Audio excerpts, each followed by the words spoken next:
Nomor polisi dengan 3 huruf di belakang nomor kendaraan resmi diberlakukan. Untuk mengganti nomor plat kendaraan, Anda bisa langsung ke kantor Direktorat Lalu Lintas Polda Sulsel di Jalan Andi Pangerang Petarani, Makassar dengan membawa dokumen kendaraan Anda. Di Sulawesi Selatan, pemberlakuan nomor polisi 3 huruf merupakan yang pertama diberlakukan di luar Pulau Jawa. Sejak resmi diberlakukan, jumlah warga yang ingin menggunakan nomor plat pilihan mencapai 30 pemohon.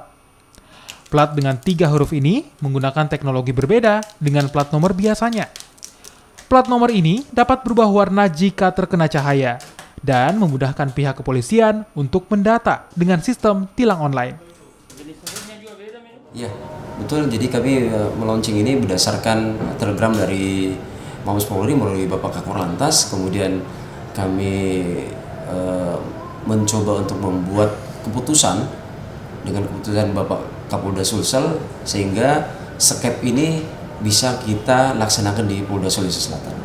Tidak juga semua Polda sekarang bisa melaksanakan ini karena memang jukrah atau petunjuk arahan dari pimpinan sudah bisa dilaksanakan dengan ketentuan harus memperoleh persetujuan dari Kapolda masing-masing.